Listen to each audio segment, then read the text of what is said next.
মাত্র 2 মিনিটে blouse piece কিভাবে বের করবেন শাড়ি থেকে।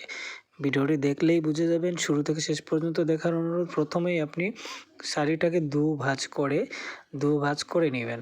শুরুতে দু ভাঁজ করে নেওয়ার পর এটাকে একটু মেপে নেবেন। দেখুন কত হাত শাড়িটা আছে, এটা একটু মেপে নেবেন। দু ভাঁজ করে মাপবেন, মেপে নেবেন। আমার এখানে আমি মেপে নিচ্ছি সুন্দর করে, আপনাদেরকে ভালো করে বোঝানোর জন্য, দেখানোর জন্য মেপে নিচ্ছি যে শাড়িতে কত হাত কাপড়টা আছে।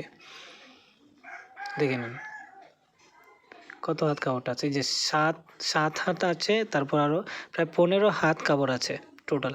এখন হচ্ছে 15 হাত, যদি 12 হাত থাকে কাপড় তাহলে ব্লাউজ পিস নেই, আর যদি 12 হাতের থেকে বেশি থাকে তাহলে ব্লাউজ পিস এখানে আছে। তো দেখুন ব্লাউজ পিস কীভাবে কাটিং করা হয়। ব্লাউজ পিস কীভাবে কাটিং করবেন, এই যে আঁচলটা দেখছেন এটা হচ্ছে আঁচল, এই যে ডিজাইন দেখছেন এটা হচ্ছে শাড়ির আঁচল, আর এটা হচ্ছে এখান থেকে এই যে পাশটা দেখছেন এখান থেকে আপনি ব্লাউজের পিস বের করবেন।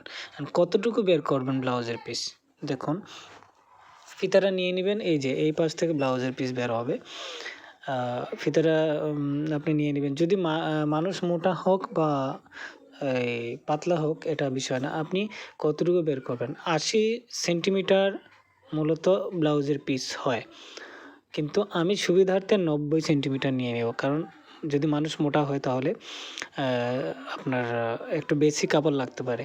তো আমি কিন্তু 90 সেন্টিমিটার নিয়ে নেব। এই যে 90 সেন্টিমিটার 90 সেন্টিমিটার নেবার ওই দিকে হচ্ছে 35.5 ইঞ্চি, 35 ইঞ্চি, 35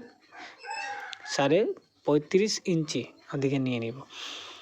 এ দেখুন এখানে একটা দাগ দিয়ে দিবেন।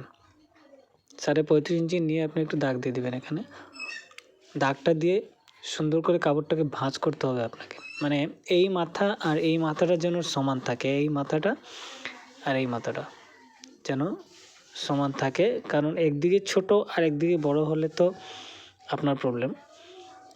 এই দেখুন এভাবে একটা বাড়ি দিয়ে দিবেন, বাড়ি দিয়ে এই যে দেখুন সমান হয়ে গেল। কিন্তু এখন হচ্ছে এই মাথায় একজনকে ধরতে বলবেন, একজনকে ধরে তারপর কেটে দিবেন সুন্দর করে। এই তো বন্ধুরা হয়ে গেল। ভিডিওটি ভালো লাগলে অবশ্যই একটি কমেন্ট করে যাবেন, কে কোথা থেকে ভিডিওটি দেখছেন জানিয়ে দিবেন কমেন্টে। আর চ্যানেলে নতুন হয়ে থাকলে অবশ্যই চ্যানেলটি নতুন ওপেনিং করা হয়েছে, চ্যানেলটিতে একটা সাবস্ক্রাইব করে দিবেন। Thank you.